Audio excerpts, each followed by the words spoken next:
question anybody has, or at least Thespio is theorizing on.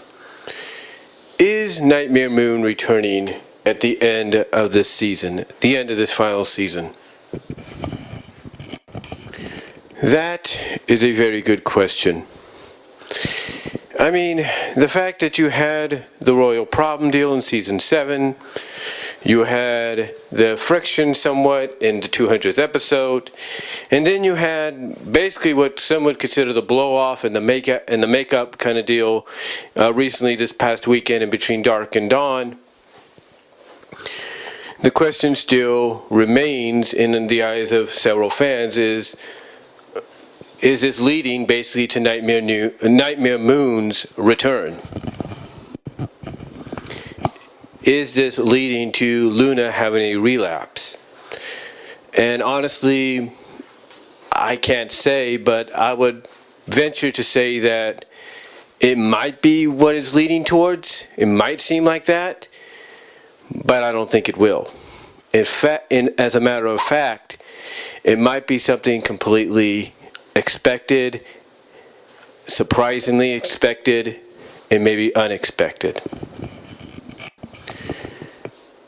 Because you see, I don't blame Will/Thespio for wanting to believe that or theorize that, and I don't blame anybody else.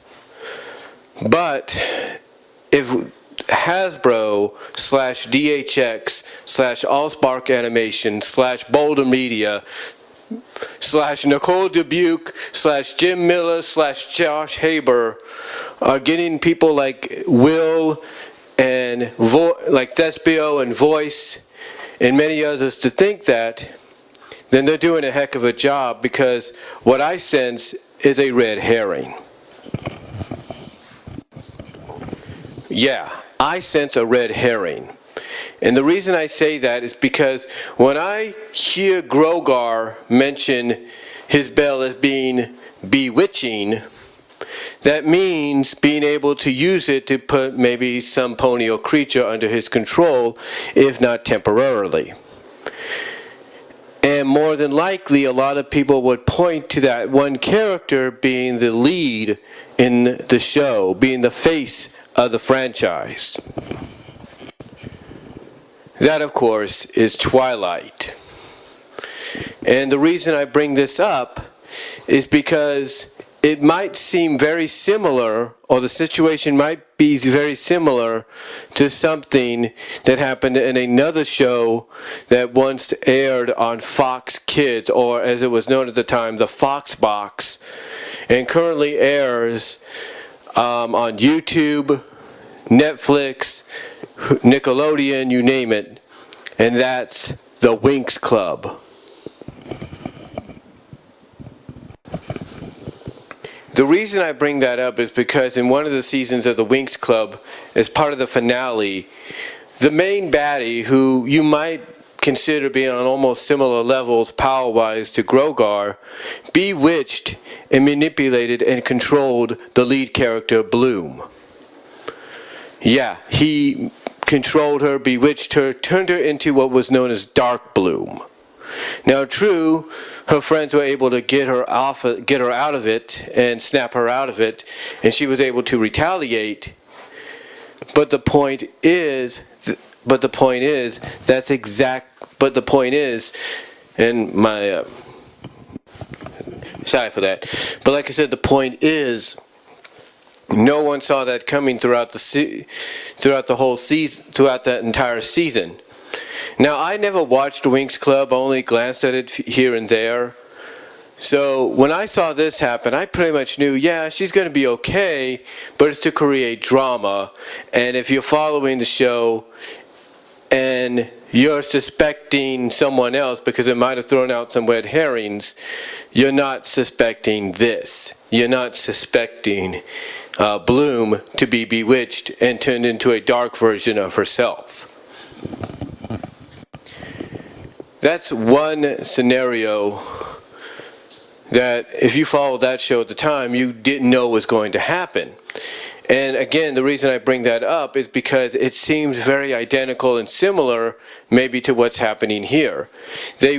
Obviously they want fans and fellow Bronies, Rift Cafe members and all that to believe it could be Luna relapsing back into Nightmare Moon, when in fact that's just a red herring for the person or the character that might become corrupted or might be the real threat in the long run.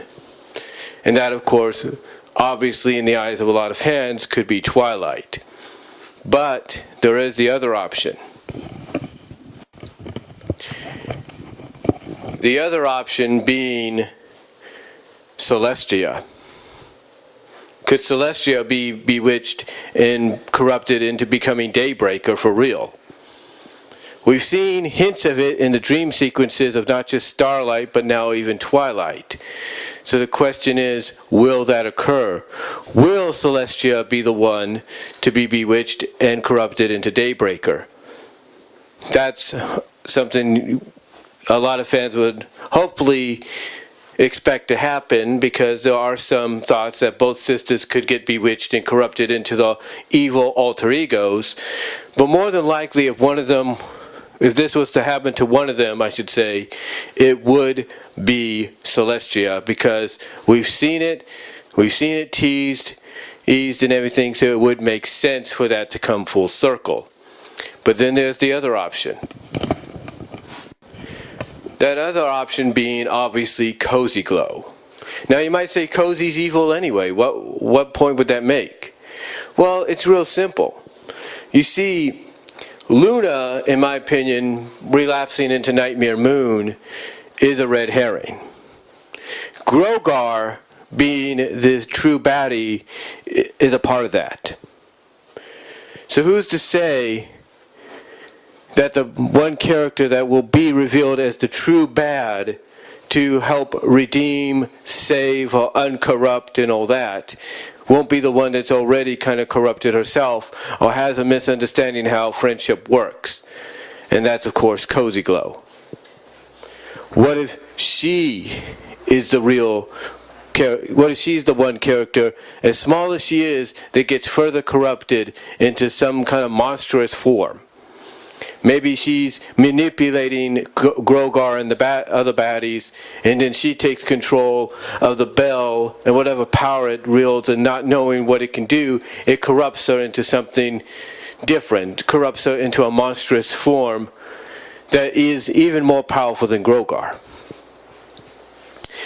You see, that would be something no fans would expect. Some would suspect Cosy Glow as being the true bad at the end of it, but no one would probably suspect something like that occurring. But that's just speculation. But in the end, the real question is, will Luna turn back into Nightmare Moon? Will she relapse? Or is that a red herring? Let me know what you guys think down below. What are your thoughts? Do you think there's a chance Nightmare Moon will come back? Or is the creative staff throwing some red herrings our way, I should say, so that the ones that do get corrupted are either Twilight, Celestia, or Cosy Glow, even more so than she already is? Let me know what your thoughts are down below. Comment if you like. I'd love to hear your thoughts on it. Thespio, voice. I'd love to hear your thoughts if you guys will be listening. And I'll talk to y'all later.